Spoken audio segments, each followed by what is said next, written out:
Quem mora em condomínios conhece bem esses problemas. Som alto de vizinho, de animais, disputa por garagem, falta de limpeza de alguns moradores, briga para uso dos espaços de lazer. Quer saber como é que tudo funciona? Liga para a gente agora, para o telefone. Como é que deve funcionar bem isso aí? Liga para o telefone 2101-8520, que quem vai responder essas perguntas é o presidente aqui da Confederação Nacional de Síndicos, que é o Sérgio Craveiro, que está aqui no nosso estúdio. Seja muito bem-vindo, Sérgio. Obrigado, bom dia a todos, bom dia a todo o Vale do São Francisco, obrigado aí pela oportunidade. A gente está falando aí de situações que são bem corriqueiras, né, nessa questão da convivência em condomínio. O que é que se pode fazer em situações como essa, onde os vizinhos acabam não se entendendo, em dividir os espaços públicos? A cidade de Petrolina está crescendo bastante, a gente tem visto isso, e os condomínios têm, muitos condomínios estão em construção. Então, realmente, se não, tem que ter um gestor, né, tem a Lei 4591, e o Código Civil Brasileiro de 2003, que tem que ter um síndico gestor para poder acompanhar todo esse processo, e a dificuldade hoje que se tem é de entendimento da legislação. Então você tem lei para se morar em condomínio que tanto serve aos condôminos quanto ao próprio síndico do prédio, que serve para minimizar esses problemas, né? Eu sempre falo assim que o síndico ele tem que saber resolver os 4 Cs do condomínio, né? Que é o cano, o carro, o cachorro e criança. Então, são problemas crônicos que existem, problemas de vizinhança, que vem desde a época lá da história do primeiro condomínio construído no Brasil, na década de 20, e aí a gente faz com que hoje as palestras que a gente ministra pelo CONASE, né, pela Confederação Nacional dos Síndicos, com o intuito desse gestor, o síndico, ser também gestor de conflitos, né? Olha, a gente recebeu perguntas do pessoal de casa. Olha essa pergunta agora que vai aparecer no nosso telão. Sou síndico há vários anos no meu prédio, porque ninguém quer assumir o cargo. Como proceder se não quero mais continuar com o cargo? Quem pergunta é o Roberto Carvalho. O que ele pode fazer numa situação como essa? Eu estava até conversando hoje de manhã com uma pessoa aqui em Petrolina também que está na mesma situação, né? Realmente tem que ter um síndico, né? Então a figura hoje do síndico profissional que está sendo muito falada no Brasil está em expansão por conta desse tipo de situação, né? Tem que conversar com o vizinho, pegar um subsíndico de um condomínio, convencê-lo a assumir o cargo de síndico, mas tem que ter um síndico no condomínio, não tem jeito. Algum do conselho que ajuda a verificar as pastas de prestação de contas também, a gente insiste com ele, olha, assume aí, fazer um revezamento entre os 5 integrantes do condomínio, né? O síndico, mostrar que nem tudo é só problema. Exatamente, né? E colaborar, o ex-síndico também estar colaborando, né?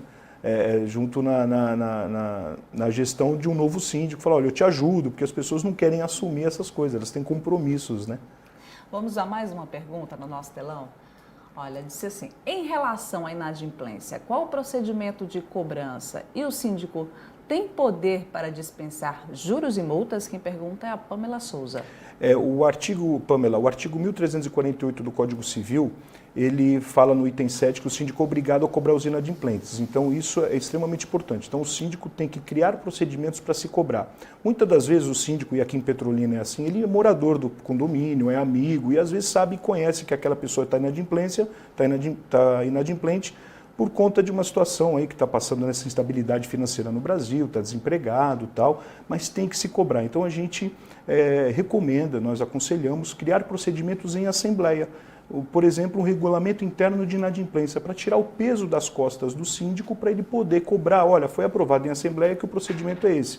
Um mês depois de vencido, mandar para um departamento jurídico, entrar com processo e cobrar. Hoje o novo Código de Processo Civil, que é a Lei 13.105, que entrou em vigor em março do ano passado, de 2016, ele fala que está dando muito mais rigor ao inadimplente. Ele está dando aí praticamente 3 dias para o inadimplente cobrar depois que ele é acionado na justiça, depois que ele recebe o oficial de justiça. Então, assim, a própria lei está puxando demais o inadimplente de condomínio. Então é importante as pessoas entenderem, ter que pagar seu condomínio em dia, né? Já que a gente está falando nessa questão de inadimplência, as pessoas que acabam deixando atrasar o condomínio, ela pode ficar privada da questão das áreas de lazer, do espaço? Não, a gente não recomenda isso.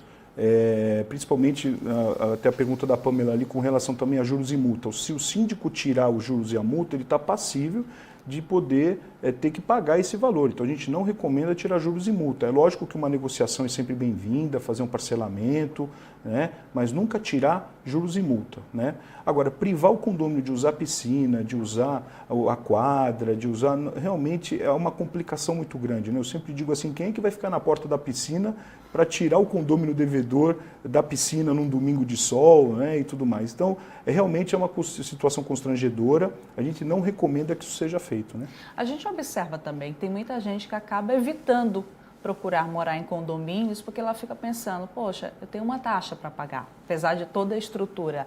E de quanto em quanto tempo essa taxa será reajustada? Existe aí uma lei, um acerto entre os condomínios que regularize isso aí? Quando a pessoa mora numa casa, né, uma casa normal sem estar no condomínio, ela tem despesas de água, tem despesas de luz, ela tem despesa de um lixo para recolher, ela tem algumas despesas, se comparado ao condomínio, é quase que igual, né? O funcionário para limpar área comum, uma garagem que ela tem. Então a sensação de segurança que a gente tem nos condomínios estão fazendo com que as pessoas saiam de casa para ir para um condomínio, né? A taxa reajustada, uma vez ao ano, ela tem que ser aumentada. A gente sempre recomenda aumentar o condomínio uma vez ao ano e explicar detalhadamente essa previsão orçamentária.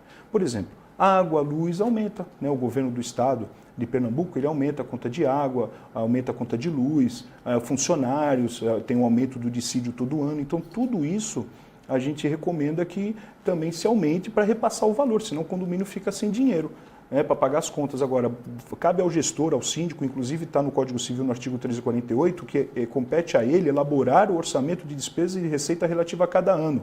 Então, ele tem que apresentar uma previsão orçamentária baseada em fatos reais. Olha, aumento da água de Pernambuco aumentou 19%, então tem que repassar para os condôminos, né?